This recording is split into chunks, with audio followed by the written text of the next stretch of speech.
Alright you guys, let's take a look how to make this abstract eye logo inspired from the Logo Modernism book. So the first thing we're going to do is select the rectangular grid tool, double click on it, and here at the horizontal divider, make sure to bring it down to 0, and we're going to go here to the vertical divider, and this is going to be on 10.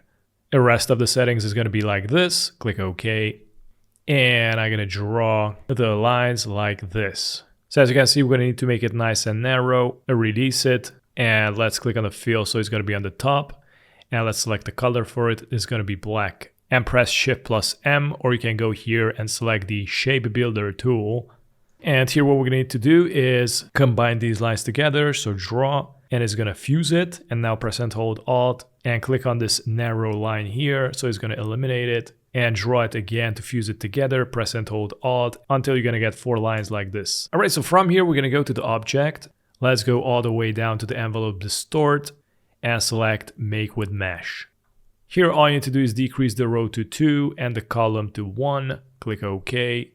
And let's go and select the direct selection tool. And with the direct selection tool, you can select the center line here. So here we got like 2 anchor points at the sides. And I'm going to press and hold Shift and press the left arrow. So it's going to push out the center of the lines. Now I'm just going to eyeball it. Probably gonna go something like this. And then from here, I'm gonna select the rectangle and I'm gonna calculate the distance in between these lines and position it right here.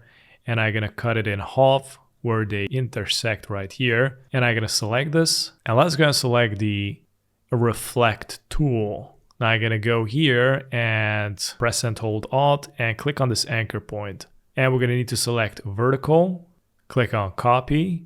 So it's going to leave the same exact distance, and I'm going to delete this rectangle here. Right now what I'm going to do is select both of these, press Ctrl G to group them, and I'm going to go to align it into the center perfectly. And now let's go and select the ellipse tool, press and hold Shift plus Alt, and let's go here to the center. So you can find here this intersection point, and we're going to need to find the crossing center point right here. So I'm going to press and hold Shift plus Alt, scale it, and I'm going to recolor it.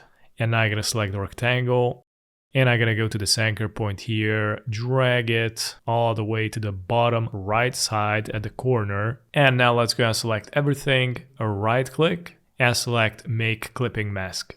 Now we got a fully editable eye logo. And pretty much that's it.